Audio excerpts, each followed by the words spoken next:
Olá, meu nome é Rafaela, eu sou biomédica de formação.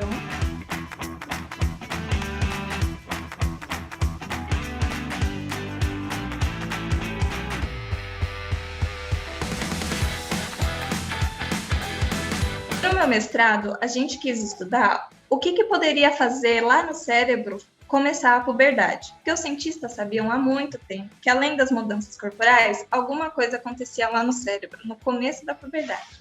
E aí a quispeptina, que já era uma molécula há muito tempo conhecida como metastina, junto com os pesquisadores da área do câncer, ela foi vista como relacionada com esse processo. E daí de metastina, ela virou quispeptina, o que parece um nome muito atraente, né? Quis, parece com beijo, parece com alguma coisa interessante, mas nada disso, tinha a ver com chocolate.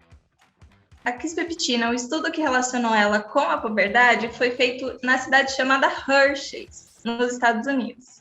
E aí, em homenagem ao bombom chamado Kiss, da fábrica de chocolates Hershey's, ela foi chamada de quispeptina.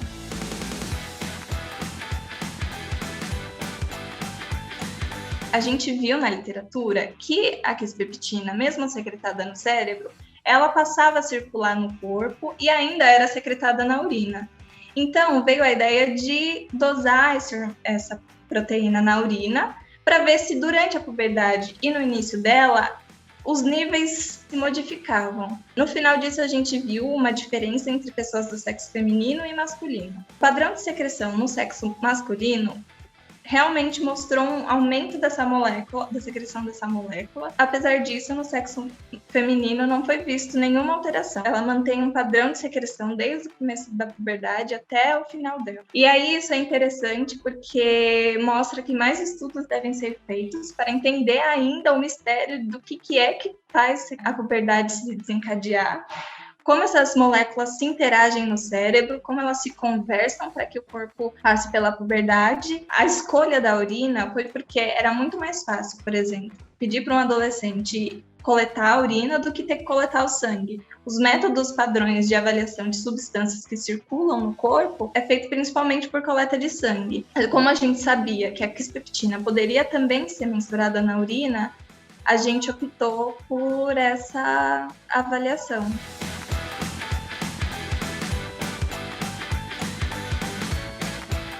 Decidiu estudar a quispeptina porque ela foi uma molécula que começou a ficar muito em evidência, né, quando o mecanismo dela de ação na puberdade foi descoberto.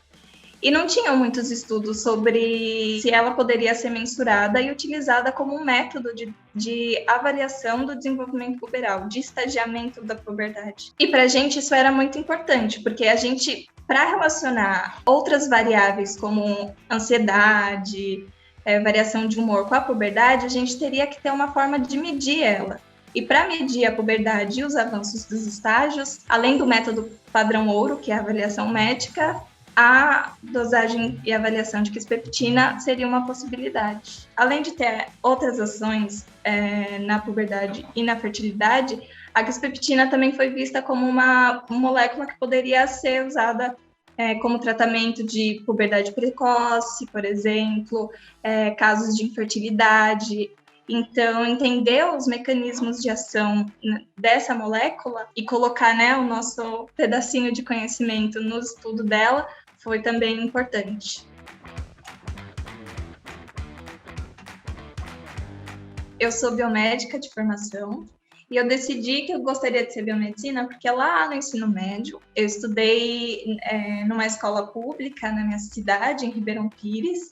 Lá eu tive bastante incentivo para buscar ser cientista e eu já sabia desde novinha que era esse o caminho que eu queria seguir. Desde que eu entrei na graduação, já busquei por iniciações científicas e aí entrei no meu mestrado. Que uma coisa que poderia ser legal de falar é que se você se interessa por puberdade e psicologia, né, psicobiologia, o estudo das emoções, mas você também está interessado na ciência básica, nas moléculas, como que funciona o cérebro, como funciona o corpo, como que as sinalizações acontecem, como que essas comunicações acontecem, existe uma forma de você atuar nessas áreas do conhecimento também com ciência básica, estudando, por exemplo, um método para avaliação ou os mecanismos de ação de algumas coisas.